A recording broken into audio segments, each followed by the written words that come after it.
Welcome back to Mobility Insider. I'm Morten Hannesbo. Our channel is not sponsored.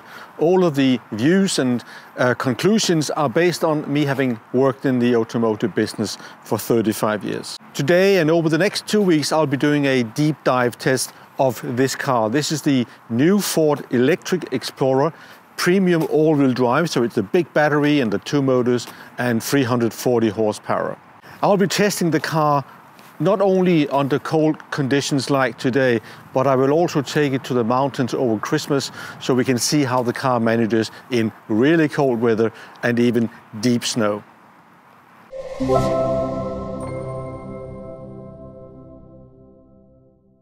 So I have to admit, I really like Ford as a company and I like the Ford products because they are really well-built, honest vehicles. I used to work for Ford many years ago in England and in France for about 8 years, so I know the products fairly well. At that time, Ford was leading in offering value for money and well-handling vehicles like the Fiesta, the Focus and the Ford Mondeo. Also at the time, Ford had the excellent Focus RS and of course the Racing Puma as well. Now this is the new Ford Explorer and it is fully electric. It has nothing to do with a normal Ford Explorer we know from the US maybe, with a big engine, typical American SUV. This is built in Europe, for Europe, so it's a completely different proposition. The European Ford Explorer is built in Cologne at Ford's factory. It shares the platform with the Volkswagen Group products, the Enyaq, the ID.4 and the Audi Q4 e-tron. This is the MEB platform, so it has the same battery and the same motors as the Volkswagen Group products. This is not a bad thing at all because this is proven technology and it works really well. And of course, it also helps saving cost both for Volkswagen and for Ford when they share the technologies. What we have here is the all-wheel drive long-range version. It's got a 79 kilowatt-hour battery. It's got 2 motors, the normal electric motor in the front, but it also has the new APP 550 motor in the rear, which is one of the best and most efficient motors in the marketplace today. The car has 340 horsepower, and that is really appropriate for the vehicle. It is fast, but not too fast. It feels just right. 0 to 100 takes 5.3 seconds. The top speed is limited to 180 kilometers per hour. The price for the base version of the 4-wheel drive version, like we have here, the Premium, is 58,050 Swiss francs. And with the options on this car, that price climbs to 62,050 Swiss francs. For the 4,000 Swiss francs, you get the frozen white color with the black contrasted paint. You get the optional heat pump. You get a moon glass roof as well, and you get a tech pack. Comparing the Explorer to the other MEB platform cars, it is actually a little bit more compact than they are. This is only 4.46 meters in the length and 206.3 centimeters in the width, and the turning radius is a very narrow 10.8 meters. The car is no lightweight though, it weighs 2,220 kilos, but despite that, you still have 520 kilos of load capacity, which is very good actually. The rear trunk will give you 465 liters of capacity. There's no frunk in the car, but you can fold the rear seats and then you have a total of 1,455 liters of load capacity. I want to talk a little bit about design and also the build quality of the vehicle. First of all, design. I think this is probably the best looking of the vehicles based on the MEB platform because it's a little bit shorter, it's a little bit more modular. I really like the design of the Explorer.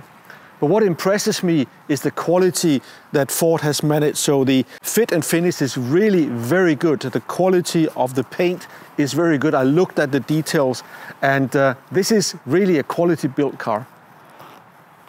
Today we'll be using our newly designed test route for the first time in a video.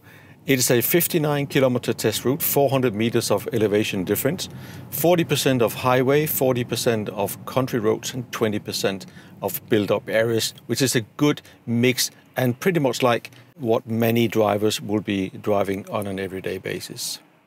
So what can we expect from the electric Explorer in terms of consumption? The WLTP range stated by Ford is 532 kilometers, which is very optimistic. And that would mean 14.8 kilowatt hour as an average consumption per 100 kilometers. So that is certainly not going to happen in winter temperatures. We're currently at 22.6 kilowatt hours for the first part of this test route. And I think we're going to drop that number a little bit. And that will actually give you a typical range in winter time of around 375 kilometers or something like that. And that is okay from the battery, which has a net capacity of 79 kilowatt hours. So how does the Explorer drive? Well, we just did the acceleration test, 0 to 100. It will do that in 5.3 seconds, which is very good. When you drive the car, it's really comfortable, easy to drive, no surprises, no excitement either, but it really does the job you want it to do well. There's a little bit more noise in the cabin that I expected from an electric vehicle like a new Ford Explorer. But it's okay, but some electric cars have a lower noise level. The brakes are very responsive, very good. The steering is nice and firm. The suspension is comfortable, maybe a bit to the hard side, but I really like the way the car drives. The car has 5 different modes, so you can program the driving experience. First of all, you have Eco, which will give the longest distance, of course. You have Sport, which I just used for the acceleration test. You have the normal setting, which I would recommend you use most of the time. And then you have a traction mode, so if you're on a slippery or icy surface, you can use that. And finally, you have an individual mode, and there you can mix and match, so you have a sporty steering, but you have a comfortable powertrain, or whichever you prefer. Overall, I would just put the car into normal mode, and you will be fine under most circumstances. The highlight in the Explorer, and it also goes for all of the MEB platform cars from the Volkswagen group because they share the same technology. That is the driver assistance systems. It works really well. If that's your thing, if you want the car to assist you, this car will do one of the best jobs of any car in this segment for sure. You can program, take things off and put them back on if you want. What I don't like about it is that, for instance, the lane control, you can never entirely take it off. If you use cruise control, the lane control will always come back on. And personally, I don't like that. But people may have their own opinion on that and may find that useful. So let me talk about a couple of highlights I find in the car. First of all, the screen actually works really well for me. I like that you can position the screen, you can move it up and down depending on the angle from the driver's viewpoint, and also if the sun is shining, etc. So that's really good. It doubles as a secret space for your valuables, and when you leave the car and you close it, actually it stays locked, so you cannot just open it if someone would break into the car. The steering is quite nice, the steering wheel is good. I like the seats, they're comfortable, they look good. They have a massage function and of course seat heaters, so that is all very nicely made, and you even have a heated steering wheel if you want that. So talking about the screen, it is actually quite good to work with, easily read, and it also works fairly fast, so it's okay. The navigation system, however, is very good. You don't have to use Apple CarPlay, for instance, to get navigation accuracy. You can also, of course, program your destination and ask the vehicle to tell you where to charge, and it will also tell you for how long you should charge at that upcoming charging stations. So one thing that I really like about it is you can preheat the batteries to enable the 185 kilowatt fast charging. So you go into the charging app, you press optimize, and here you say start battery heating, and then it will be adjusted in the temperature so that when you arrive at your charging station, it will be in the perfect condition to allow the fast charging. That's an excellent solution, and I wish every car would have that. Now, some things I don't like about the car is, first of all, the impression when you sit in the car, the cabin, the materials, doesn't give you a premium feeling. I think Ford missed an opportunity there. The plastic is hard, it's very grey, there's not a lot of color combinations. I think they could have done that better. Second is the ergonomics in the vehicle and the buttons you use for controlling the audio or the voice control, etc. They are very difficult to use. You don't know exactly where to put your finger to get the function. You know, I try to activate the steering wheel heating. Now it does, but before it didn't. This is kind of the negative side of components shared between manufacturers, because Ford just took over the solution from Volkswagen ID.4, didn't question the ergonomics, and just copied pasted and put it into the Ford Explorer. And I don't think that the normal Ford customer will like it. I think it's a missed opportunity here. They could have done a much better job. Let's talk about the charging and the efficiency. Ford uses the 400 volt technology, same as in the ID.4. That will give you reasonably fast charging, in this case up to 185 kilowatt. In terms of efficiency, the car is shaped as an SUV and it has a high coefficient of drag of 0.26. And that means that this is not the super efficient vehicle that you would expect. It is okay. We're currently at 19.5 kilowatt hours on average per 100 kilometers, which is actually quite okay, but obviously there's a long distance to the best. That will be 13 or 14. So we're now back at the starting point. We did the test route and we see that the average consumption is 21 kilowatt hours per 100 kilometers. That is slightly better than the reference, the Audi Q4 e-tron Quattro. So the technology has improved over the last couple of years, but of course we are no way near the best cars like the Tesla Model 3 or the Tesla Model Y and some of the others, because they have a much lower consumption, but it is a decent number. That brings me to the conclusion on the Ford Explorer. I've done more than 1,000 kilometers in the car, so I feel I know the car well now. Let's just talk about the facts around the vehicle.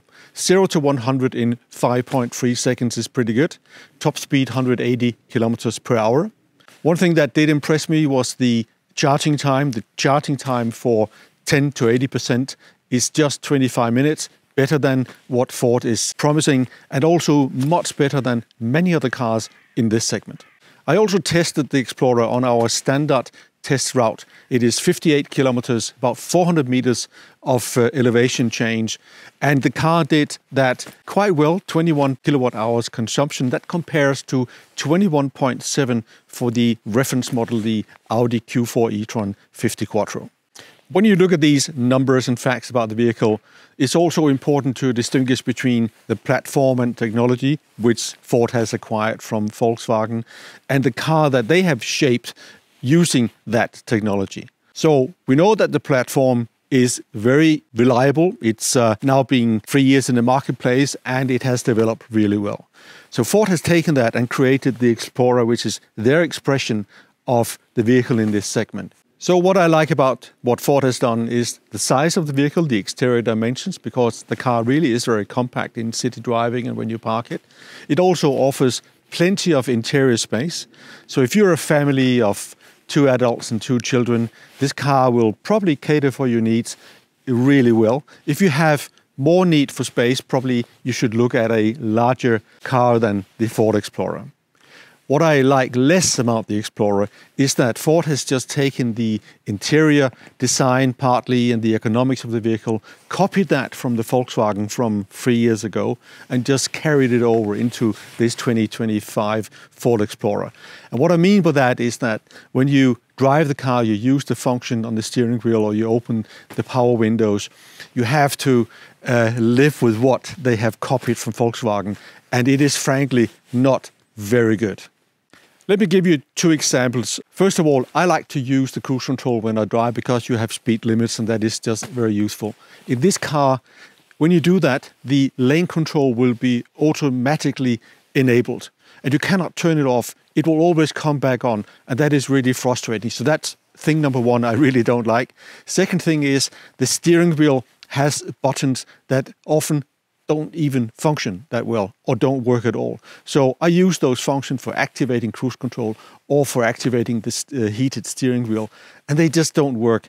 This is a copy of what Volkswagen had in 2021 and haven't made any improvements, and that is really a missed opportunity.